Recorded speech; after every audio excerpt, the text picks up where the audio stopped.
welcome once again, episode 2. Oh shit. Well, that just happened. I walked out, I've got a Walasaki, whatever the fuck you call those little seal things. I'm at DK's, and I walked out and forgot it was aggro to me. But yeah, welcome to episode 2. I actually thought that the last one was pretty fun, actually. I did enjoy doing the first episode, that was quite fun. Although, it's fun to go that together. Like you said just a few minutes ago, though, we did definitely go on some tangents. So maybe we'll try and stick to the plan a little bit better on this one. But before we go into like the major topics I wanted to discuss, or we were going to discuss in this episode, one of the comments mentioned about how we should talk about who we are, what we do in the game. You know, what's our preferred content that we do, and what drives or drew us and continues our love for the game. So do you wanna start with yourself? Yeah, I can kick it off with myself. So, in-game name there is Keppy, Koeppy. So from what I do, I'm kind of someone that concentrates more on the completionist content, diving into raids, diving into PVM-based content, essentially. So that kind of branches well into like that preferred content perspective. So I definitely enjoy my raids, my group content, things that I kind of enjoy with a group of friends. I started playing the game back in 2005 and have been on and off kind of playing it since then. I've always kind of enjoyed a little bit of the nostalgia aspect of it and just kind of the community vibe that it kind of brings with it. Nice. Cool. So for me, my name's Asphyxiate. I've been playing the game since about 2004, which feels like fucking years now. It is years. This game's old as shit. Yeah, I was gonna say we're dating ourselves here. Yeah, I was gonna say my birthday was the other day. I'm literally feeling old just saying it now. It just makes me feel wonderful. But yeah, I've been playing since 2004. I pretty much have played consistently since I played back all those years ago. With a few breaks here and there, but never really straying away too far, maybe a year or two here and there playing other games. But I usually go for I like more challenging content. So I like pushing myself to do new content. Working on Grandmaster combat achievements slowly. I do pet hunting on my main a lot. Which I'm currently 29 out of, I think there's now 59 or something like that. I cannot remember for the life of me how many pets there are now. 59, yeah. Yeah, so 29 out of 59. I also do 200 mils on my main. I also play an Iron Man, which I've been progressively trying to max over time, although that has been a little bit slower.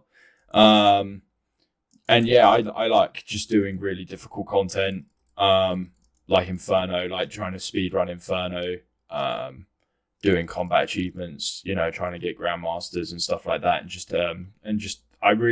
I think what for me really drew myself to this game, especially in the last few years, is how grindy the game is.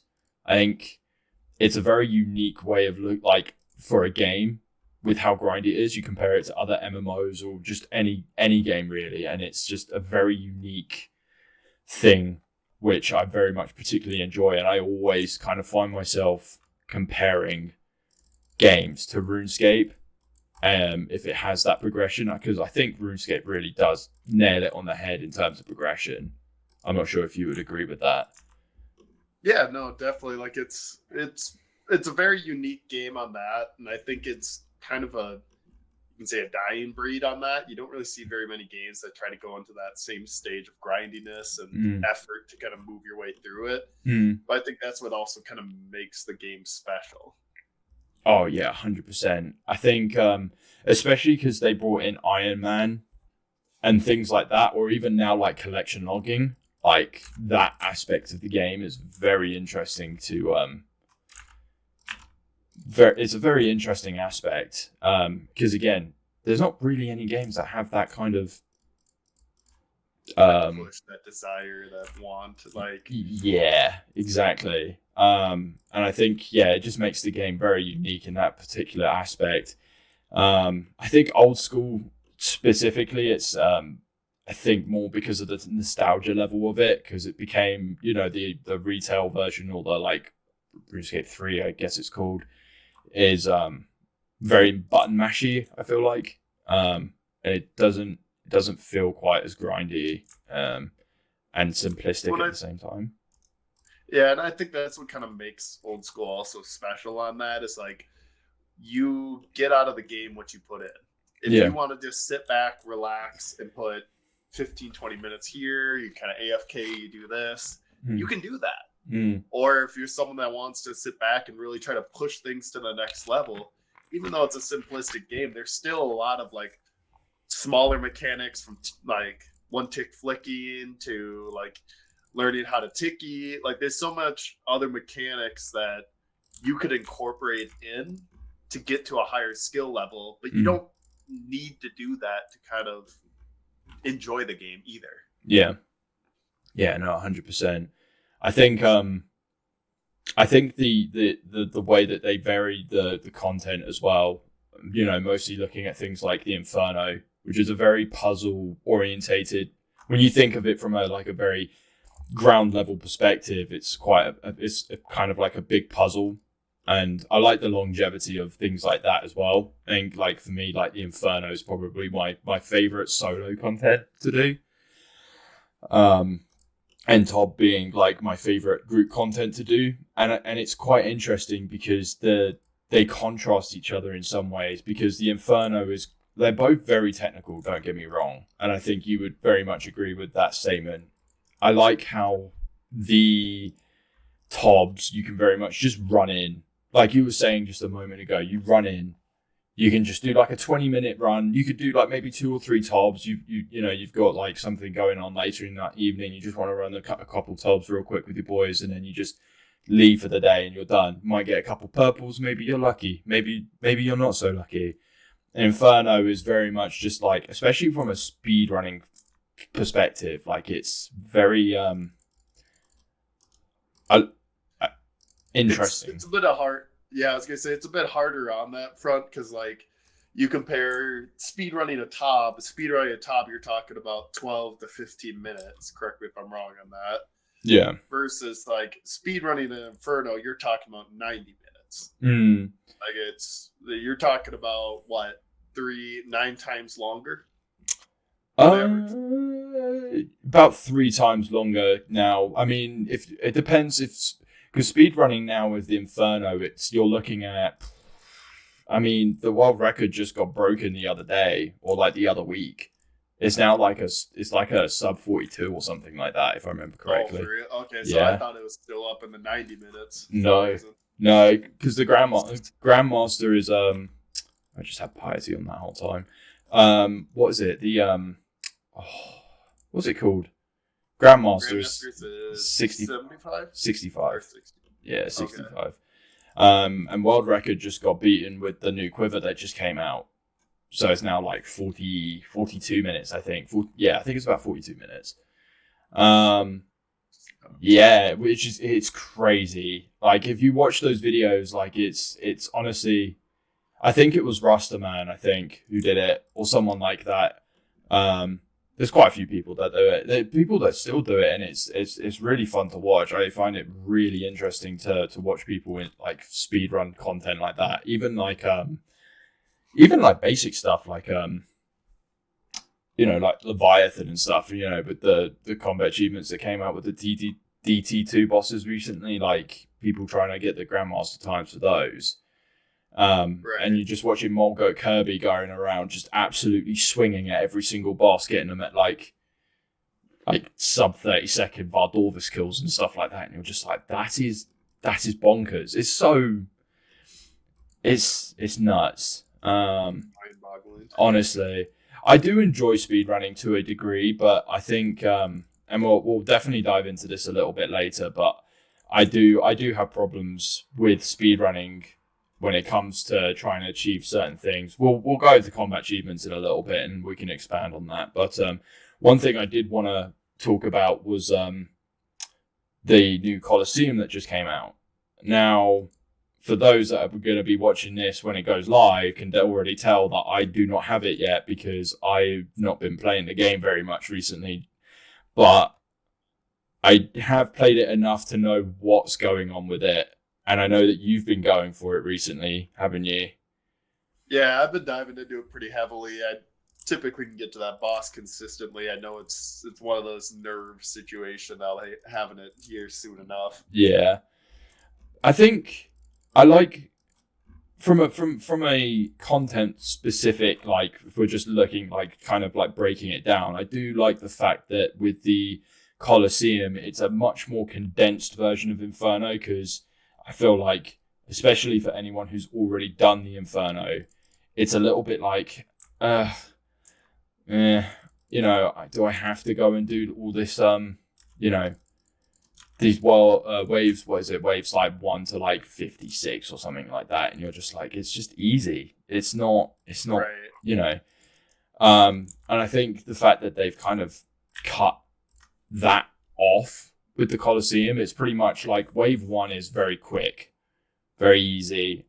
Well, waves 1 to 6 now, I'd say, are pretty easy. But then it gets into this like situation where it's like, oh my god, double Manticore, Shockwave Colossus, a Javelin Colossus, and it's just it's mayhem, pure mayhem. Especially if there's certain implications. I think it's an interesting way to do it. Well, I think the big thing too is like comparing Inferno and the Colosseum. I still think the Inferno is harder overall than the Colosseum, because the big thing with the Colosseum is you learn the 5-tick cycle at the start. As soon as you learn that, you can solve about 85% of waves. Yeah, and the other 15%, to be honest, from my own personal experience, you just get fucked. Like, there's nothing you can really do on that front. Yeah. Like, you'll have some times where all of a sudden you'll have a Manticore and a Ranger on the south side, and then on the east side you'll have one of the Shockwave guys and a Ranger. Yeah. So really, you're trapped in that scenario, and that only can happen 15% of the time when you're re-rolling waves. Sure. But like overall, though, from the Inferno, I feel like it's much harder to pick up the Inferno. Like, yeah. The time commitment, everything on that front just makes Inferno that much more difficult. You've got the blobs. Like, the blobs, you have to mentally sit back and do the counting yourself. Yeah. Like, it's not like I would compare the Manticore and the blob as two very similar monsters, just the Manticore hits way harder. Yeah. Like the Manticore, you can literally see what's coming. Okay, mage, range, melee. Okay, range, mage, melee. You see it. And like the blobs, you have to be like, okay, did I have range up in this instance, or did I have mage up in this instance? Okay, I need to make sure at this moment I need to have this one up. There is no like real visual cue. Yeah, for sure. I think I like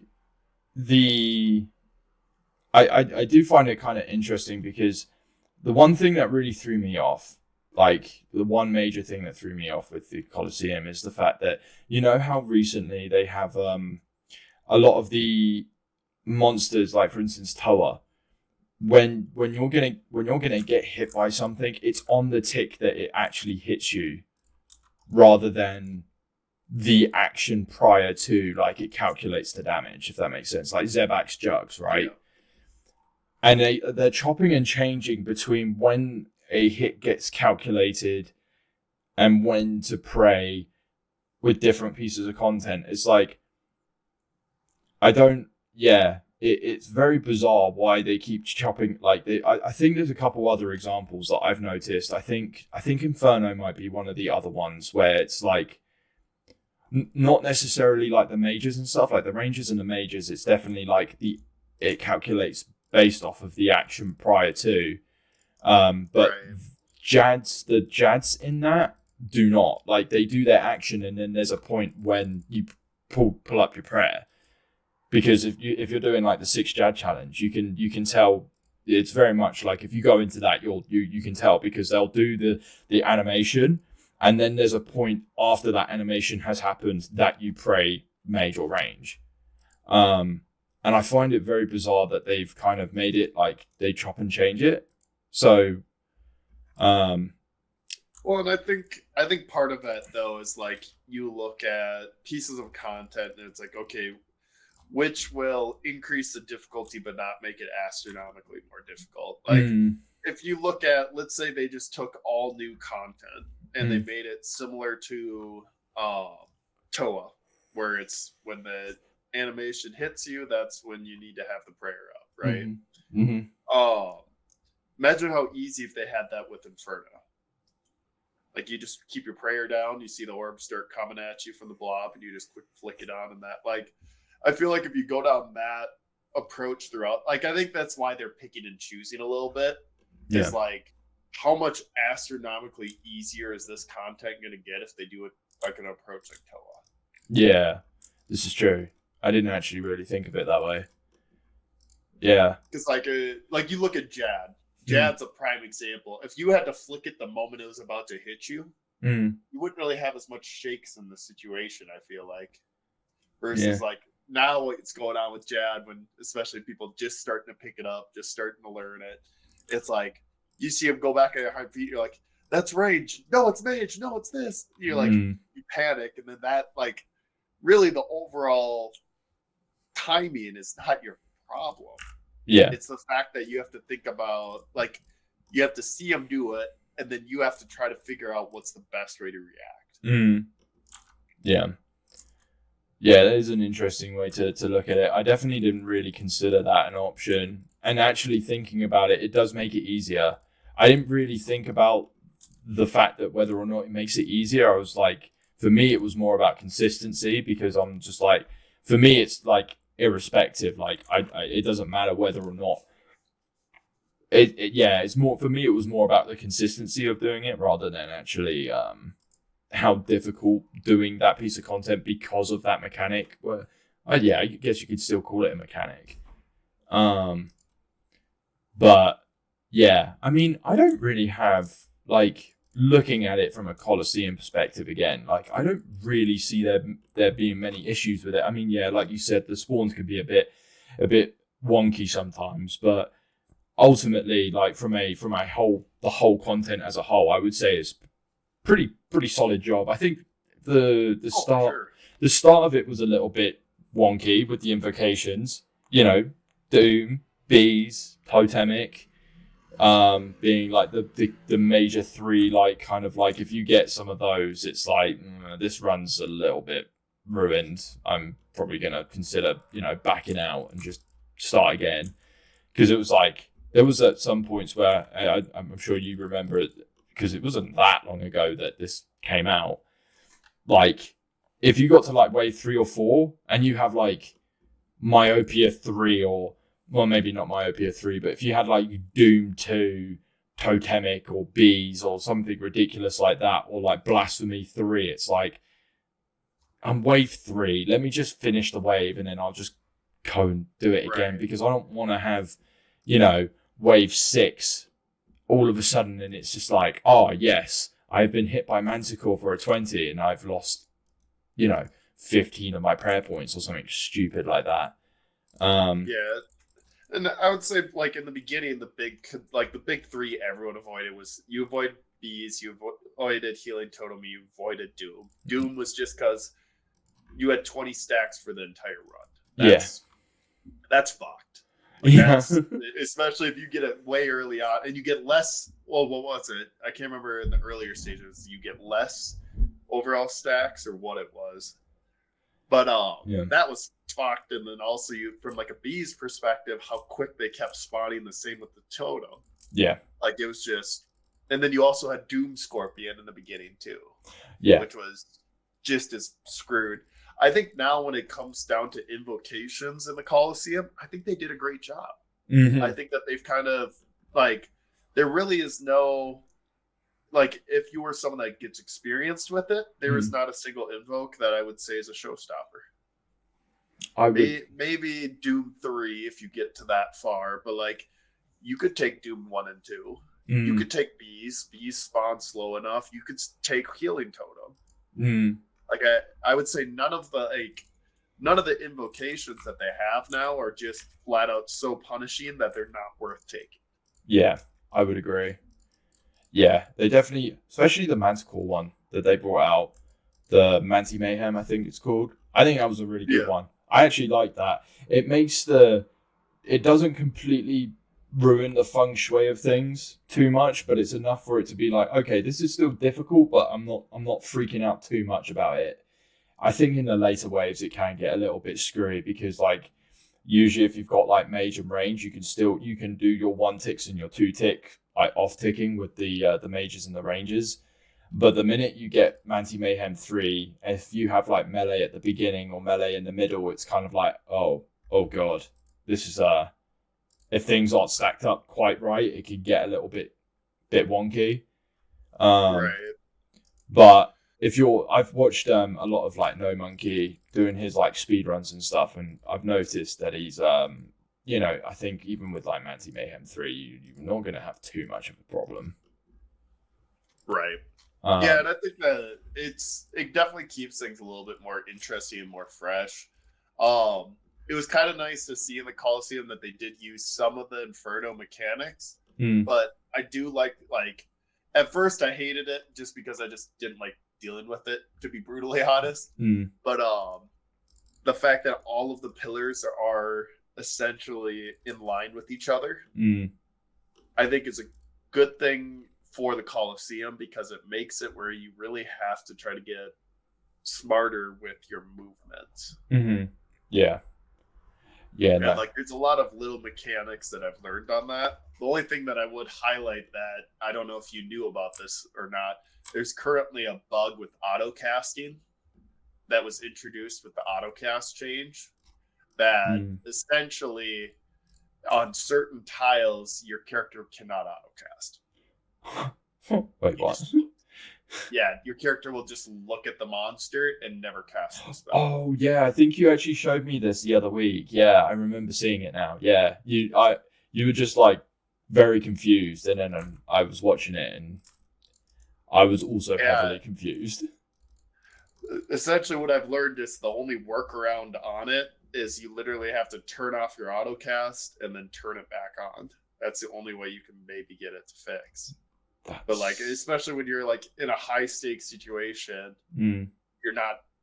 you're just praying for HP. That's what you're praying for. Yeah, for sure. Yeah, I think because it's such a melee based. It's such a melee based piece of content. I think unless you're like doing speedruns and stuff like that, of course. I think, well, even with speedruns, I think it's very much just a melee-based one. But the Blood Fury kind of pops off big time. Right. That's the one thing that I massively learned from watching No Monkey do his speedruns, is that he very much relies on the Blood Fury to do the work, rather than relying on because he takes thralls in with him to obviously like power through the waves and stuff. And it was quite interesting to watch for sure. And I think it's quite nice to see, like, because I know that over the last kind of year or two now that we've had Toa come out with the Shadow, and they're making a lot of effort with Mage. It's nice to see that the Scythe is getting some love, because the Scythe kind of dropped off after Toa came out with Fang and the Shadow, and it kind of just, those two alone just kind of obliterated everything if needs be, if it wasn't ranged, basically. So it's nice to see that the Scythe is finally getting it's in its redemption arc, I feel like. And I think they did a good job, like, with the rebalance too on the Scythe. Like the fact that they increased its accuracy, I think, is well needed. And then when we dive more into Project Rebalance, it's going to be even better now with the Elder Maul changes introduced. And then on top of that, like, now there no longer being a successful 0 hit. There will only be successful 1. That will be huge on the Scythe, in my opinion. Yeah, that would be very, very interesting to see how, especially like you mentioned, and we can kind of jump into that actually, like the project Rebalance. I think it's a massive topic right now that because they're changing so many different aspects. We can start with, because interestingly enough, right? So you mentioned about like the Elder Maul getting its changes right, which if I remember correctly from reading the what you call it, it's now basically going to be like a Warhammer, right? Like a Dragon Warhammer. It's going to have like a spec or something.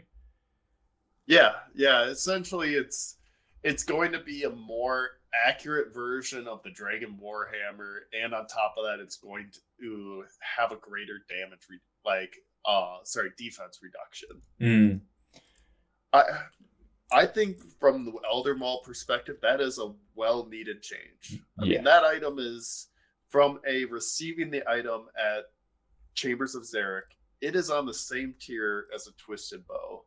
And before this change, and before even the accuracy changes, it was a waste of money, and it was the most depressing item to get. Yeah. Because like it could have been a 1.5 billion item. It could have been a 130 mil item. No, it was a 13 mil. Yeah. Like it's such a big difference on something that is essentially on that same tier. Mm. Yeah, no, I definitely agree. Like, and I was just thinking about it. The fact that they made the recent changes to the like Chambers of Xeric itself. So, like for instance, you know how the Elder Maul has like the effect on Tecton specifically now that it can reduce his defense.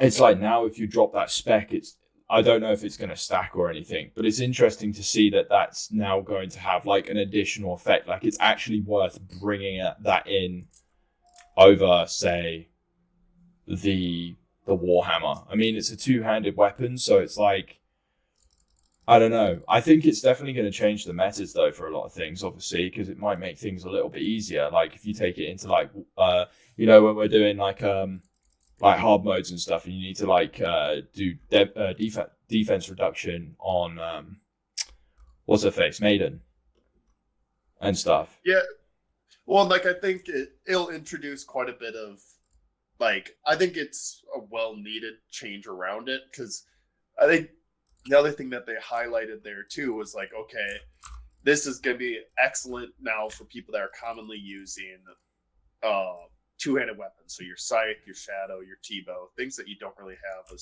shield slot. This kind of lines up very nicely on that, because now your spec weapon is in that same category. Yeah. One other thing, like, it'll be very interesting to see how that changes metas at Tom. Like, one thing that I saw earlier today when I was watching MMORPG stream, for speedrun Tom, people are actually bringing the Raylos, the Glaives of Raylos from Colosseum, as a defensive spec weapon for Maiden. And I thought that was kind of interesting to kind of see that aspect, because I'm guessing it just kind of relates to the fact that Warhammer right now can drop that defense, and Warhammer and a BGS plus the Raylos can drop it enough, and you can also probably get the Raylos out quicker too. Yeah, I think doesn't with the Raylos, I can't remember its special attack. Is it just defense reduction, or is it specifically like it reduces like a monster's like range defense specifically? Let me look here. I'm pulling it up while we're talking here. So reduces the defense by 10% in its magic. Oh, actually no, it's 10% of its magic level. So it's really good on aspects of like places you're going to use the Twisted Bow. It'd probably be great on those instances, because your Twisted Bow, you're capitalizing on a high magic level. That weapon also kind of capitalizes on a high magic level. Yeah. Well, no, because wouldn't that make because if I remember correctly, the T-Bow utilizes it based on the fact that the higher the mage level, the harder it hits. Not the other so way. it's higher the mage level, higher the mage defense, and higher the defense in general. Yeah. they'll hit. But the regular defense is what causes accuracy issues with the T-bow, Mm. and what the glaive, or I'm not even going to try to say the actual name of it, Yeah. does is essentially, if it hits, it reduces the defense by 10%, like the defense level by 10% of its magic level. So like if it has a magic level of 540, it's going to drop that defense level by 54. I see. Oh, okay, right. I'm picking up what you're putting down. That makes sense. Actually, if you've got the weapon charged, it's 20%. Oh my god. Okay, right. Yeah, now I can see why it's quite appealing now. This makes more sense. Yeah, interesting. But I think that it'll be even more interesting on that front to kind of see if, because I mean, now that that's scaling off a defensive level, so like you've got the Dragon Warhammer is going to drop that defensive level, or you have the Elder Maul that's going to drop that defensive level. So you try to get that number as low as you can on those two fronts. Mm. And then you use the Raylos, which decreases the defensive level by a different stat altogether. Yeah. So that essentially it means that as long as you hit a 1, if like, I'm going to look up Maiden's magic level right now. Let's see here. Maiden's magic level is 350. Mm. And so it essentially means as long as you hit a 1, you're guaranteed a 35 BGS, no matter what the defense level. Yeah. So that's huge in my opinion. Like it's it's definitely do some math here. It's definitely like you essentially with 3 Elder Maul spec hits. 3 total in your team, and then someone doing a double spec with the Raylos, I bet you there'll be no defense left every time. Yeah. That's that definitely does make it a lot more consistent, because like obviously with things like, especially with like hard modes and stuff like that, where you do typically find yourself BGSing a lot, it's nice to know that you don't have to hit the number to actually pull it off, to actually get the defense reduction that you're looking for. Right. Which is, it does make the BGS redundant in some ways, at least from a higher tier level, end game level. But does it though? I guess like the reason why I question it is just because like if you have a monster that has a very, very high range defense and a low magic level, BGS is going to be prime. True. Yeah. So like it really is, that weapon is only really good if you have something that has, like, I would say it's anything you T-bow, that item could be good. Yeah. Yeah. And anything that I don't know, you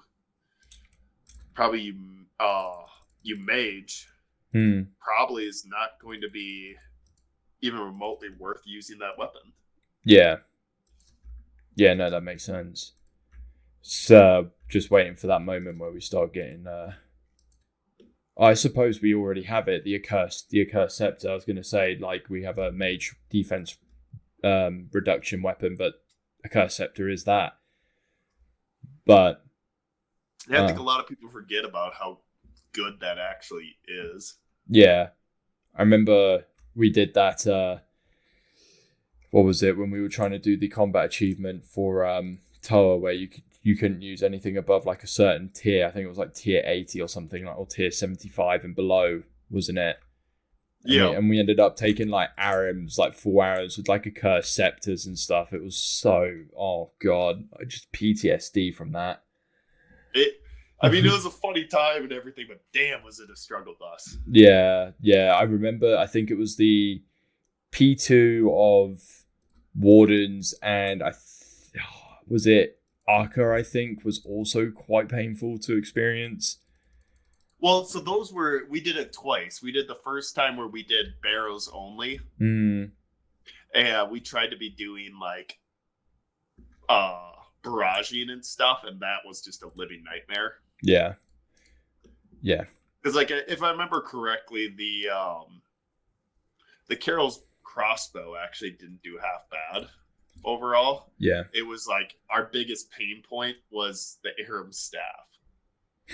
Yeah. It was that was painful. It was very painful. It was fun though. I think it was a fun little way of messing around while also getting something done. Those are combat achievements I do actually quite enjoy, because we also got the Barrows Mauritania only, I think it's called, the one where you do it in, I haven't gotten Barrows. that one yet.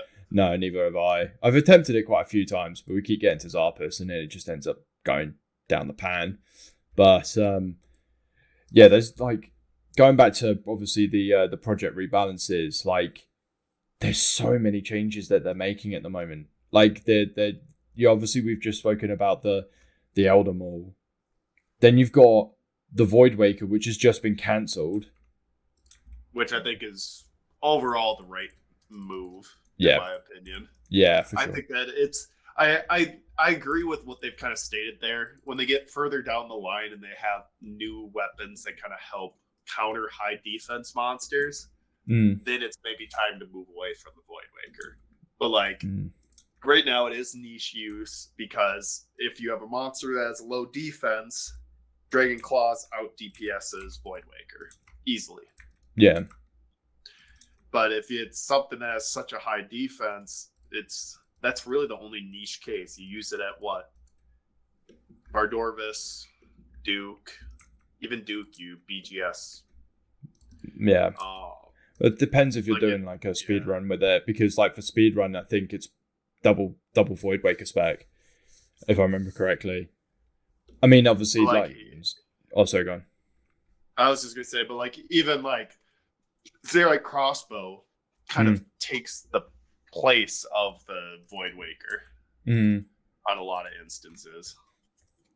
Yeah, I think it really depends. I think there's it's a nice spec weapon to have when you know that certain things are particularly weak to certain because it's like, for instance, like Fasani's Nightmare, Void Waker absolutely excels as a spec weapon at Fasani's and regular. And but that's also because that defense regenerates so very quickly there. Yeah. Where it's you really need a high DPS item in that case. Yeah, and Void Waker is just it's a fun spec weapon to use as well. I think I do enjoy using it as a spec weapon. I think I'm glad that they're not changing the Void Waker. Is it from a PvP perspective? I don't recall really ever hearing anyone have any problems with it. I mean, it absolutely domes, and everyone knew that, but that's like, it's a risk versus reward, isn't it? Like, you take it out, it's like 100. What? I don't even know how much it is now. How much is it? I think it's set at like 95 right now or something. It's bounced back up. Yeah, it's almost 100. No, like on that note, I think from a PvP perspective, I could see at some point them bumping it to 60% to use the spec. I wouldn't be surprised if they made that change, or they just make it one tick slower. I feel like it's going to get a very similar treatment to what the blowpipe did on the first nerf, because I think a lot of people forget that the blowpipe was nerfed in PvP before the whole big nerf. I don't even recall that happening.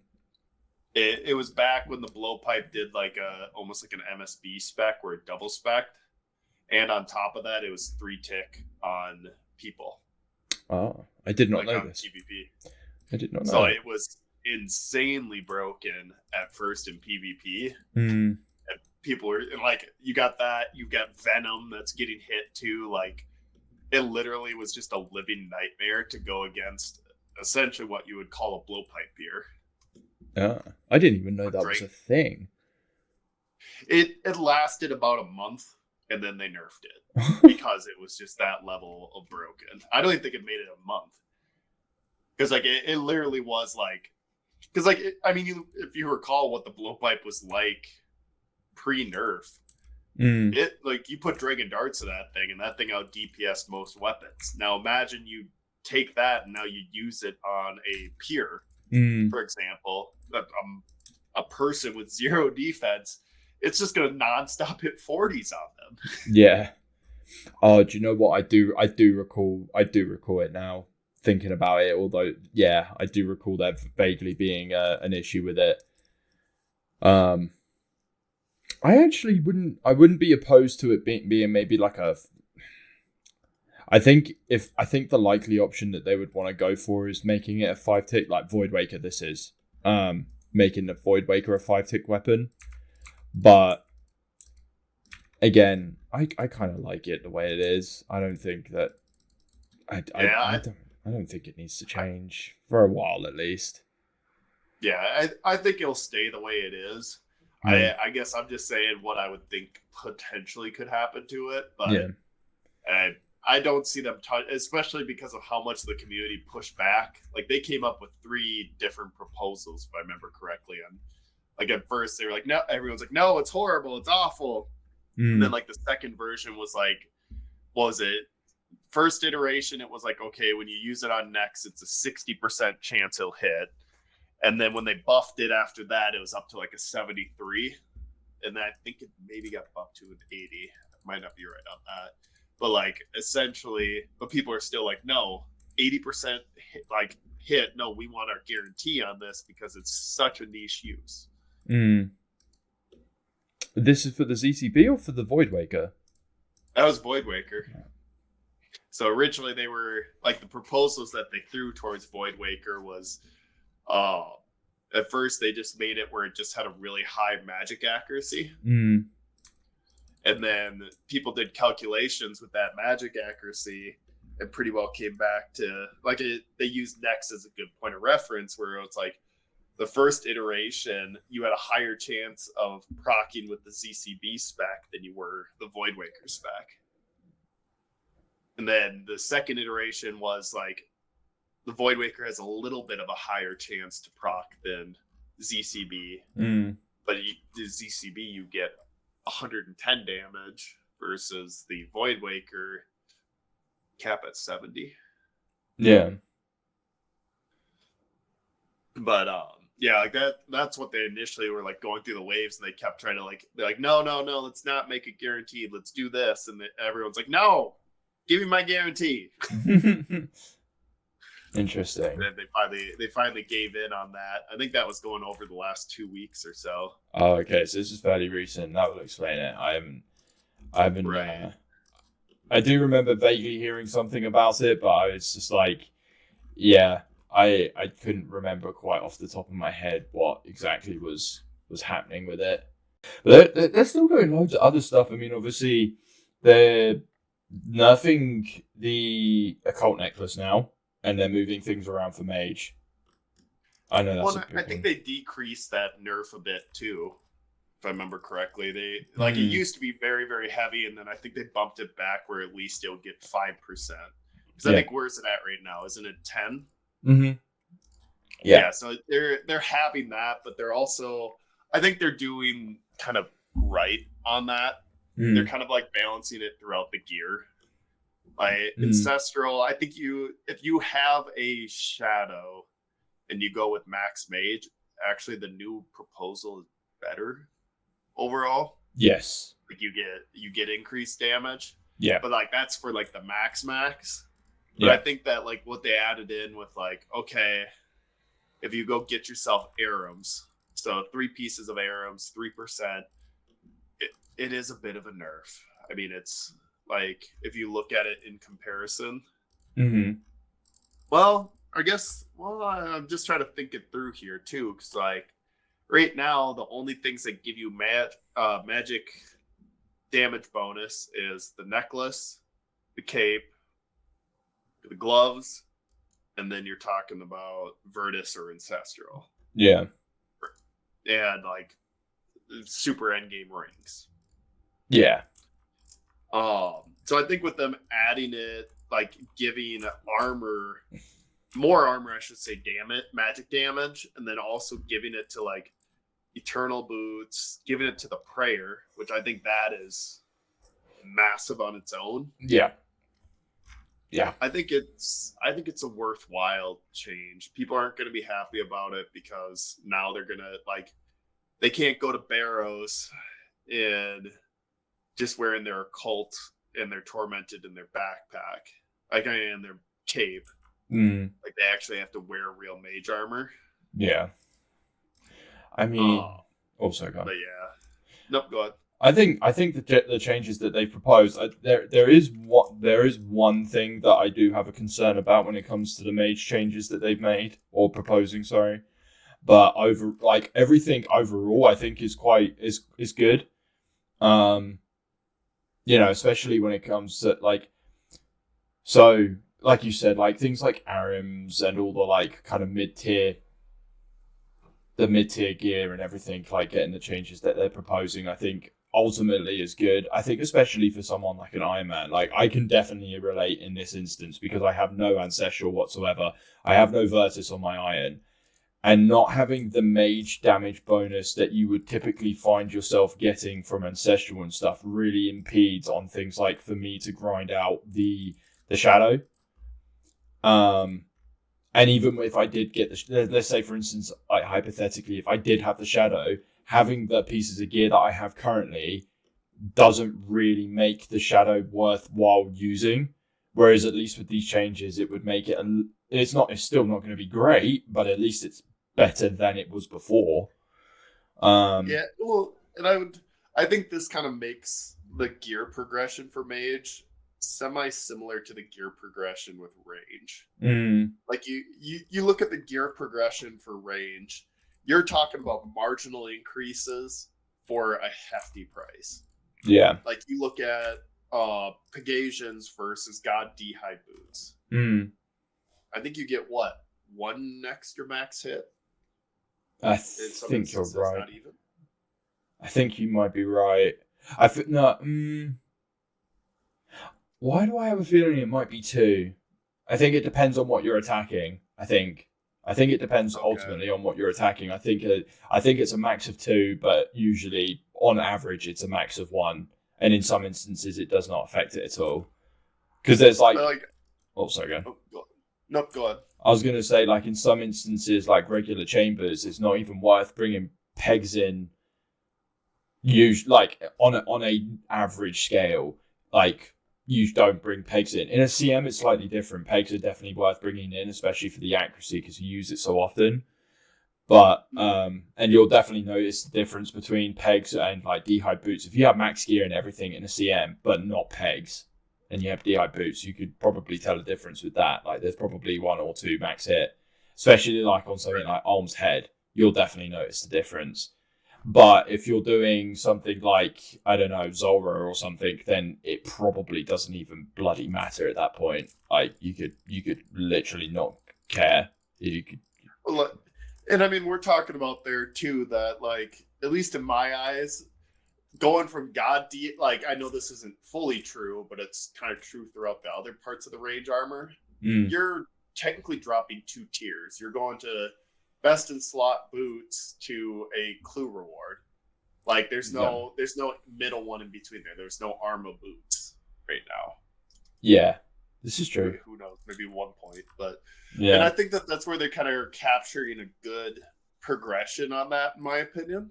Yeah, because like right now you go from a mage gear, Arims is your like, okay, this is PVM level. Usually I would say. Then you go to Virtus, and then you go to Ancestral. Yeah. And it kind of aligns with, like, I would say what's going on with range right now, where you've got God D-Hide, Arma, Masori. I think the gloves are still missing that progression, and the boots are missing that progression. But I think actually on those fronts, everything's kind of missing that progression. Yeah. As you go from Barrows gloves to Zerite Van braces. Yeah. Barrows gloves is already above God D-Hide Van braces. Yeah, because then you got the Ferocious gloves and you got the Tormented bracelets. So, but didn't they mention recently, I'm pretty sure I heard something about combining the 3 boots to make like an Omega that was a Reddit meme. Oh, was a Reddit meme. oh God. I was gonna say, I was like, oh no, what's going on now? Like, this does not sound good at all. Yeah, that was straight up a Reddit meme. Okay, cool. Whew. What? Just swipe the sweat off my forehead, thinking that was gonna come into the game. I'm like, that's not gonna end well. I don't know if you've ran any Perilous Moons since it's been released, Mm-mm. but that piece of content, I think, revolutionized the Iron Man game. Really? That and the Warp Scepter, I think, revolutionized it.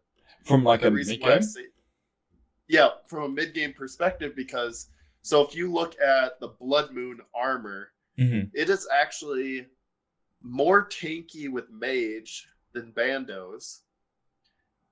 Mm. And it's only one strength level below Bandos. And it's a tier 50 armor.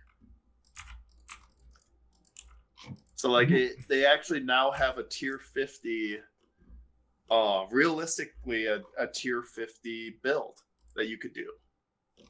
And you would get like, you would go with those Blood Moon, like if you were a 50 defense account, no longer is your best in slot legs was a Fremnik kilt. It is now going to be Blood Moon. Interesting. And I think that that's a welcomed change. And the same thing with like the armor. Mm-hmm. Like if you look at the mage version, I'm trying to recall the name of it. It's like, oh God, yeah, that one I Blue have. Moon. Blue Moon. Oh, Blue okay. Moon. It's actually like I'm looking at their balance right now. It's going to be the same as Arams. Don't know how I feel about that one. Well, so I would say it does belong as the same tier as Arams, in my opinion. It's less defense than Arams. Okay. But it's on like to get the content, it's actually a little more difficult than Barrows, I would say. I think that they did a really good, I think they introduced it just at the right time, because Scurious teaches the early game players, like the early game players, how to do content. The Perilous Moons is, I would say, a phenomenal jump into the next tier of gaming. Like, you gotta sit back. There's dodging bloods. There's dodging attacks similar to like Guardians at Chambers. There's hiding behind the pillar as it's moving side to side. That's giving you a little bit of taste of Inferno at a simple level. I think it's good. Like, I think they're doing something great on that to make it where it's not 0-100 to learn game mechanics. Yeah, I think. Especially because, like, looking back at it from, like, back in the day, like, that was very much the case. Like, it was very much 0 to 100. It was like, oh, you do your Barrows, and you do your Seracnus, and you do this, and then all of a sudden it was just like, you know, you do your Bandos and whatnot, and then it was like, bam, right, time to learn Chambers as Eric, which, like, for the most part isn't too difficult, but Ulm is very much, I think, and I think you can agree with me here, especially back in the day, it was like, and still even now, I think people who are learning how to do Chambers are very overwhelmed with how much is going on in a room like that. It's the same with, I feel like P2 Verzik, or like the hard mode variant and stuff. Like, there's just so much going on. Inferno, very much the same. Yeah, no, it's good to see that they're bringing in this balance when it comes to like introducing mechanics for players. I know that they started doing this a little while back with things like Grotesque Guardians and stuff like that. There was a little bit of that. Like, you can definitely, like, there are definitely little instances where, like, the very basic mechanics, when you start looking at endgame stuff, you can start picking up stuff like that. But it depends. I suppose it also just depends on your knowledge of the game when you're going into that content and whatnot. But yeah, and then I think what they're doing though is good, in my opinion, where they're not just doing like a tank and spank situation where it's like KQ or Bandit. Like, I think I do like the direction that they're going with new content, where it's not just click the boss and pray to the RNG gods. Like there is mechanics, there is dodging, there is like, I think that's good introductions in my opinion. And people may disagree with me around that, but like I'm also under the firm belief that old content shouldn't always stay relevant. Like God Wars Dungeon, I think that you can use it to like do progression and everything, but you shouldn't have to go do bandos to get a chest plate and legs when that was the best in slot gear. Like that's content that was already pretty old at that point. Yeah. Because I guess like what I'm looking at there is like if new gear keeps getting introduced, it should make bandos easier. It should make like it. You should see somewhat of that progression, I think. Yeah, I do like the way that they've done it with things like Torva and stuff and Missouri, where they use the old gear to be relevant into the new gear when it, especially from an Iron Man perspective, like that for me is very. I do like that aspect. I like the idea that you kind of have to combine the old gear with the new gear in order to use the new gear, because then it kind of helps keep the old content somewhat relevant and profitable for profitable / progression, depending on what your account build is. Obviously for Iron Man it's going to be purely progression. For mains it's, you know, especially if you're like a pet hunter, it allows you to still keep making money and things like that in the process of hunting those pets. And or if you're new to the game, it still keeps that content relevant, because it's not like if you joined 10 years ago when the game first started, that's all we had and that's how we made our money. And it's like, well, 10 years later, it's like, why are you doing bandos? You only get like, you know, pretend BCP's like 2 mil, and that was the most expensive item. It'd be like, what's the point in going there? There isn't. Because that was, I think, a problem with what is now RS3, you know, about 5 to 8 years ago, was that they had God Wars 1, but if you were getting things like BCP, it was like 3 mil. And it was basically just, it's like the Obby Cape equivalent is the best way to explain it. It's just like that thing that like bots buy just to help train the account. And that's all it was. Right. It's just a stepping stone. Whereas this, it still keeps it very relevant, but it's not necessary for people to, it gives you options. I think one of the things that the old school could take from RS3 that I think is a good route in general on that is introducing a hard mode version of it. Yeah. And I would say the hard mode version, all it does, in my opinion, would be increase pet chance. Interesting. I would say don't even increase like buff drop rates on uniques. The reason why I say that is just because it, like exactly what you're saying. If all of a sudden you increase drop rates, you've got more people running that content, it's just going to plummet the price, and that quote unquote early to mid game moneymaker is now dead. Like there's no reason for anyone to do it because you don't make any money from it anyway. Yeah. I think though that like introducing a hard mode will still introduce more people doing that content. But it also like revitalizes old content, giving it a different twist, giving it a little different aspect of it. Like you look at hard mode Tob, like hard mode Tob, all it does is you modify kind of the drop rates and you add a couple new untradables. Yeah. I think that's a worthwhile change. The same thing with like CM raids. I mean, if you really are trying to make the most money an hour, you don't run hard modes. You don't actually run CMs. You don't run I should say TOA is a little bit of a different case because the more you scale it, the higher chance. But yeah. Well, it's because the things like CMs and hard modes, I think hard mode Tobs, it's a bit different. I think hard mode Tobs, if you're just trying to get purples, it's actually just easier. It's more enjoyable and also easier just to run normal Tobs. because the Avernic is still so very much worth getting. Like, it's still very high priced in respective to how common it is in terms of drop rates, at least, like statistically speaking. Whereas I feel like CMs, now that they've done the changes, CMs has kind of made a new headway with itself. Like, I think I remember correctly, I think unless you're hunting for pets, back in the day before the CM, I say back in the day like it was fucking happening like 10 years ago, before the Cox changes happened, I think it was 3+2s was the way forward to get purples to help get like the pets and stuff like that. Well, now it's like CMs are actually worth doing because like it consistently has like much better points. It's much quicker. It's more enjoyable because of those changes that they've made as well, which I think is quite an important aspect as well.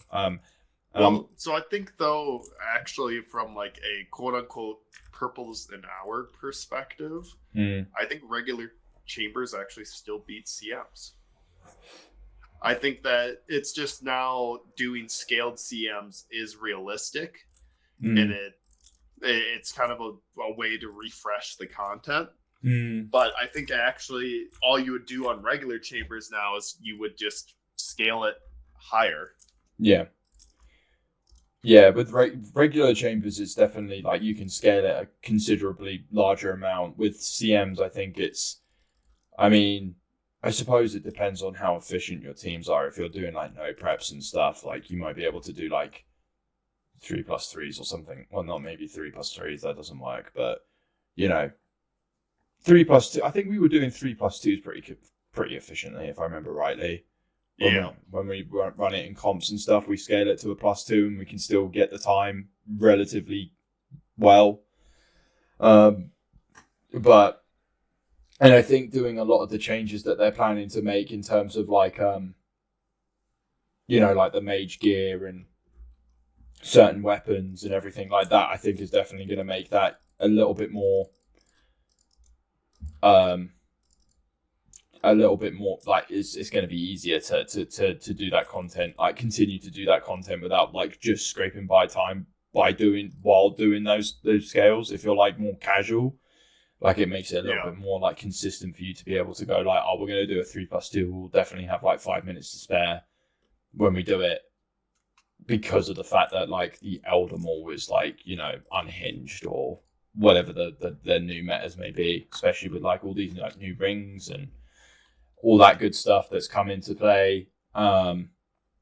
But one of the big things I noticed that was being talked about with the new changes, especially to the mage section, was the fact that the Eternal Boots, obviously that was one of the probably the most like spoken about topics in terms of the project rebalance from a mage perspective, because while I can appreciate like Eternal Boots being like a new like item that you can bring in, I think a lot of people have concerns around the fact that the Eternal Boots are now, because you're adding that into the mix, especially if you're max gear, that's a 9-way switch, if I remember rightly. I mean, with melee, it was already a little bit like, oh, for Christ's sake, like we're already doing like 9 to 10-way switches because of the Warhammer, for instance. If you're like doing, like with our hard mode tobs, like if I'm running in with like let's say I was running in with like an 8-way range switch for whatever reason, and then I needed to quickly switch to my Warhammer, then I'd need to be doing a 9-way switch, and it's like, oh my Christ, this is annoying. That was like already kind of, because it's technically two weapons, it's kind of like, because it's the offhand and stuff, it was like, okay, I can kind of understand, like, I'm getting some payoff here. Now it's like you're just splitting the items so that the boots are worth using, but at the cost of the fact that I now have to do a 9-way switch, and I don't find making that many switches is just getting really obnoxious now. Like 6-way is like a sweet spot. It's quick, it's easy, but it's not too easy that you're, that it's free. It's what it comes down to. Yeah. No, and I definitely see that too. I could, like, especially like you look at UIMs, like if they're doing 9-way switches on range, mage, and melee, well, that leaves them one inventory spot left. Yeah. I didn't even think about the poor UIMs with that from that aspect. And yeah, it just that was a big topic and a very big point, I think, that was being spoken about. And I think it's a very valid one that I'm slightly concerned about because it does make it a bit of a pain. It's not so bad for me from like the aspect of like when I run towers on my iron because I've got such crap gear. Like it's like my mage gear is probably the worst out of all of the stuff that I have. It's very, very mid-level gear still. And so having those eternal boots actually doing something while at the cost of, the occult being, chopped up a little bit. But I can live with I can understand and I can kind of live with that. But yeah, doing that on a main when I'm doing things like combat achievements and stuff like that, and I'm like, oh great, and now I'm gonna have to do like a fucking 9-way mage switch just to be able to do this combat achievement. It just gets a bit obnoxious, really, especially for something like was it Whisperer? I think it is the Whisperer Grandmaster time where you still have to change, like you have to do like a 7-way range switch, and then into like the mage switch, and now it's going to make it like an 8-way range switch or something stupid like that. It's like, really? The other thing, I don't know if you saw this too with the Project Rebalance. They also were talking about further changes to Tombs of a Masket. I think I briefly saw they were making changes to the monkey room, no? The pre-Baba room? Yeah. Yeah, they're making it where essentially if you use the correct combat style, it's a guaranteed max hit. That's massive. Yeah, I do remember hearing something about that. Oh, that'd be so good. That would be a living dream, in all honesty. It does make the combat achievement, the one where you got to do it in sub 3 minutes, a bit free, but I think from the grand scheme of things, I don't think it's really that big of a deal. I don't think it does, though, because most people don't actually try to switch. Like, what I've been learning, like, looking into it, most people don't try to change gear. Yeah. They don't try to change gear. They don't try to change weapons. They just shadow everything or stab everything. Like, they don't. So, like, I saw a little bit of pushback on that front. Mm-hmm. But I think that it is a good progression that if you're trying to... You'll still hit if you use a different combat style. They got a little more HP, so it's going to be a little harder on you. Yeah. But if you do actually sit back and do that switch, it's going to be worthwhile. Yeah, for sure. Sorry, excuse me.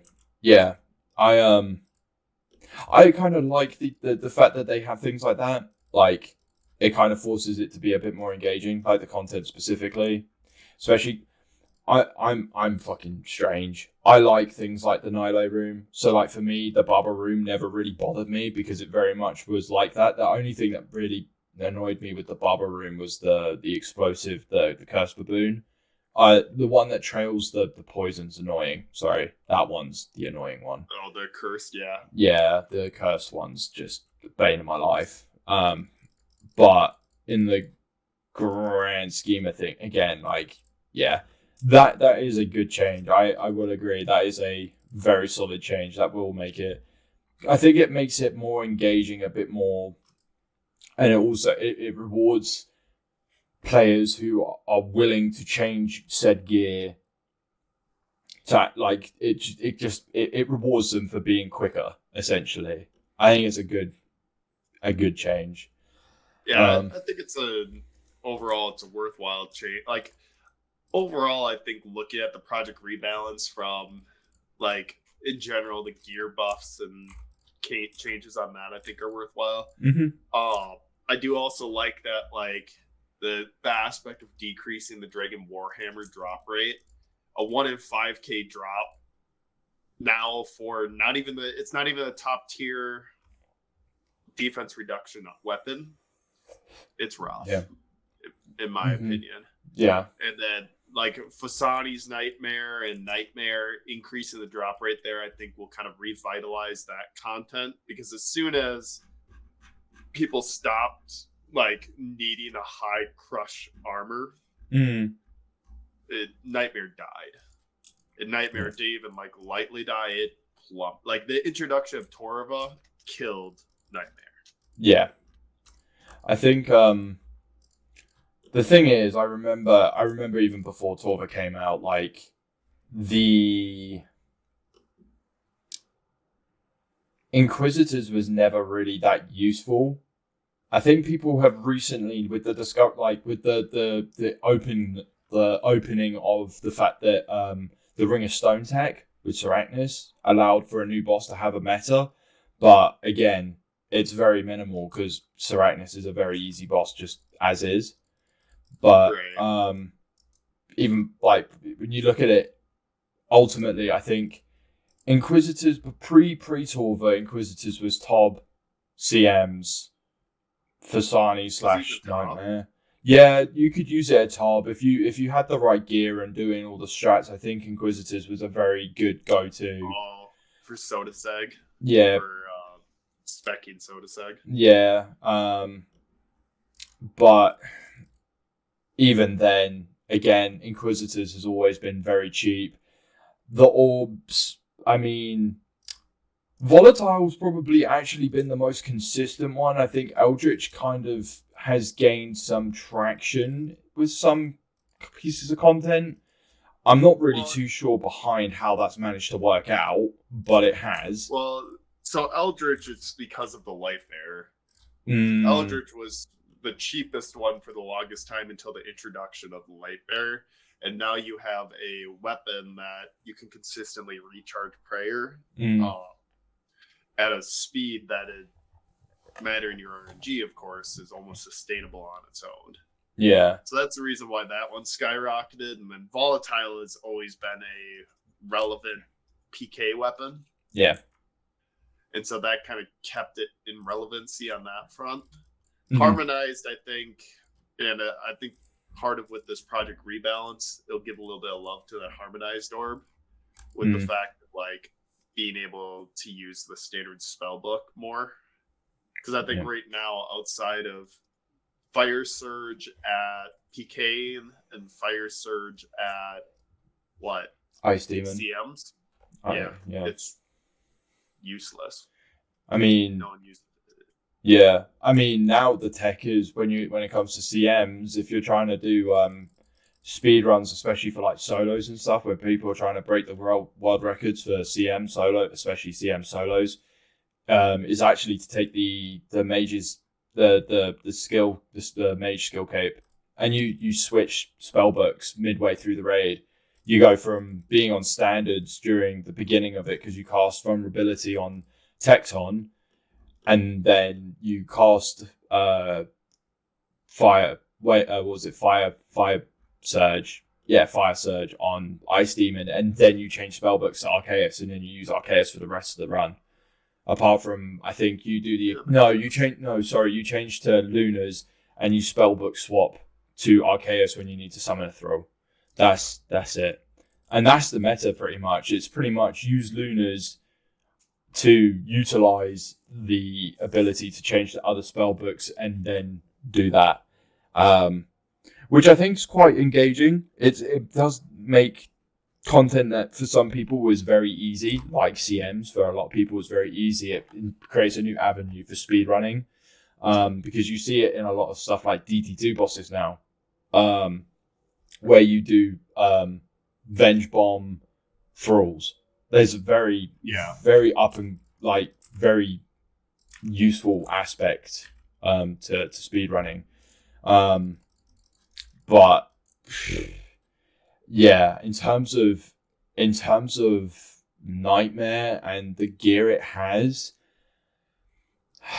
I think the other problem they have with Vasani's and Nightmare as a whole, don't get me wrong, the uniques are pretty useless at the moment, and it is a shame. And proposing a buff on the drop rates, while does solve a little bit of an issue, because they are quite rare in terms of what it is, it doesn't. It's only part of a problem. It's a multivariant equation. You've got the long the arduous drop rates. You've got the very, very piss poor regular loot table. I mean, come on, getting Zamorak Brews and fucking Bass from a boss that takes any normal casual player probably somewhere in the realms of 8 to 10 minutes to kill, depending on gear. Maybe less, obviously, if you're like max geared. But like if you're an Iron Man, for instance, it's not worth it unless you're already a maxed gear Iron with like full Torva. And even then, Torva is pretty much the go-to if you're at regular thingy Nightmare. But that's not worth doing because not only have you got absurd drop rates, you're also fighting other people for them. It's great that you can get two different items, like there's two different drop tables, so that there is a possibility of you getting two different drops at the same time. That's great. But it's like the chances of you actually seeing that is like slim. It's very slim. And so seeing that one item, it go to someone else as an Iron, it's like, nah, can't be asked. Why am I here? I am using all of my resource and Samfuse for a boss that literally gives me no kind of benefit. Because as an Iron, I know that like for you specifically, and I'm sure you can agree with this, like, yeah, but I think part of it too, like I think they also introducing the buffs to the damage and accuracy on it is a worthwhile. I think one thing that I'd hope they take more into consideration is with the full set bonus. I don't know, scaling back the helm and giving more to the body and legs, just so people can use it with Slayer, because I think that's another big use of Inquisitor is like Cerberus. Now with the Torva changes and stuff like that, I mean, I don't even think even with the changes that they're willing to make with Inquisitors, it changes anything. It might change it for Cerberus, but again, Cerberus is just one of those pieces of content where I don't think many people, like from a higher level perspective, really give a shit. Because it's like so tanky as well. Right. I think it'll be interesting too with seeing Inquisitor with the Elder Maul, with the buff with the Elder Maul. Yeah. It's like that accuracy increase around that and stuff too, and now you've got a weapon that's gonna be more accurate than a Dragon Warhammer and hit harder. Yeah. And the spec also increases its accuracy by 25%. Like, ooh, that's gonna be. You might be hitting through a lot of things you normally wouldn't hit through. I could definitely see there being a potential for it would be nice to see the Inquisitor kind of make this comeback. I'm not so much about the mace. Like, I think I've kind of accepted that the mace is pretty useless, just as a whole. I mean, even with the changes, I don't really see it making much of a wave, because also there's not many things that are weak to crush. Everything seems to be slash and stab at the moment. Right. If they start bringing I think though, with that increase on accuracy overall, like on the armor plus the increased accuracy from Elder Maul, I could see an instance that you might use that at, let's say, Vorkath. Like right now, Vorkath, you don't use your Dragon Warhammer there because good luck hitting. Yeah. And I think that this could be maybe a worthwhile change on that, where like maybe it is actually worth to bring the Elder Maul with Inquisitor, just from that accuracy increase. 35% defense reduction on Vorkath would be what? Let me look. 35% probably about, you'd have to hit like a 60. Yeah. With the BGS. Well, that's, if it can hit, hell yeah. Yeah. Yeah, I don't even think, like, even on a boss like Vorkath nowadays with, like, DHL and stuff like that, it's even worth bringing defense reduction. I think most people take, like, Claws or Voidwaker. Yeah, that's true. I guess I was just using that as an example of one that before people would usually BGS. Yeah. or like instances that you'd usually use BGS just because the crush defense on the monster is so high that it's not worth it. Yeah, I think that's more a big problem. Like, if there were things that were weak to crush, then maybe Inquisitors would probably like blossom a bit more. But you would, I feel like you would have to make it, because accuracy in a game only goes so far. It feels like it's more about whether or not something gets a drastic, decent max hit, and that ultimately it's going to come down to more so the gear having a decent max hit.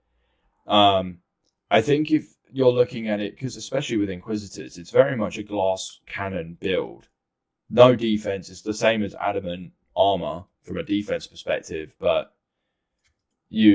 I would like to think that the fix would probably be more to make it so that it's maybe even lower the defense even further or something, and make it more glass cannony.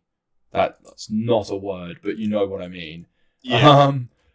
One thing that was just popping into my head randomly here is since the Raylos thing scales, like it decreases defense based on mage level. I wonder if that is now meta for Corp. This Corp's got 350 magic, so like you'd do your 3 to 4 Warhammers, and instead of right away going to BGS, you go to the Raylos to get the defense to 0. Well, I'm pretty sure you still have to Arclight first as well. I'm pretty sure. Oh, so what does Arclight decrease? It's attack and strength, I believe, but I could be wrong. Yeah, no. Attack, strength, and defense. Oh yeah, that's it. Because the BGS is used to lower the magic level, because there's no more stats that it can drop down, because they're all at 1. Right. Yeah, that's right. Yeah, because you do the 3 Warhammers right off the bat to get that as low as possible, and then I think you maybe still do the same route, because I don't think after all the Arclight damage, defense is at 0 yet, right? No, it's at like, I think, if I remember correctly, it's at like 20 or something like that. It's very low. Okay, then never mind. I was gonna say like maybe, because I feel like 20%. So let's say 20%, 35. So you're dropping it by 70 each time you hit with the Raylos. Maybe it even surpasses using the Dragon Warhammer. Just food for thought. Yeah, potentially.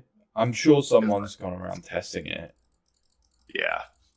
It might be worth trying. I'm not sure. I don't think I haven't heard anyone trying it, but I haven't really heard that many things about the Raylos or the Talos thingy, to be honest. Yeah, I don't think it's been used much yet.